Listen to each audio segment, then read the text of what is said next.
eto na nga ngayon. At dahil wala na kaming pangkain sa labas, naisipan namin mag-samyup sa loob ng bahay. Kaya ang tawag dito, samyup sa bahay. Oh, di ba? Gaya-gaya. Eto mga binili namin nito pang samyup na to. Mura lang naman ito. Abot kayang-kaya mo talaga to. So, meron tayo ditong beef, bacon, at puset. In English, octopus. At syempre, hindi masaya yan kung wala naman tayong masarap na sausawan. Ayan, abang na talaga ako at gutom na ako. Kanina pa to ikot ng ikot. Kaya syempre, kailangan natin tikman yan, no? Baka hilaw pa. So far, okay naman. Yun, no? Akala mo talaga cook na cook, oh.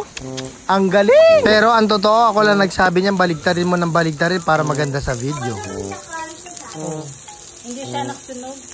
Oo nga mukha naman putlang-putla Pero ang tip ko sa inyo, hindi masyado maganda pagka well done na well done dahil para talagang sunog na yung lasa niya at mapait. Ayan na, nagmamantika na. Grabe, mantika palang ulam na. At eto na, malapit na talagang maluto lahat. Kaya eto na.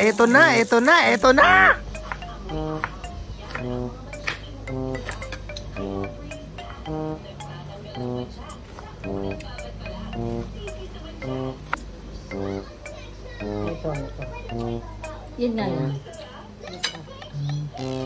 Parang kasi hindi ako nababagalan. Parang gusto ko toyo at suka. Parang ganun. Yung Kiko man kaya.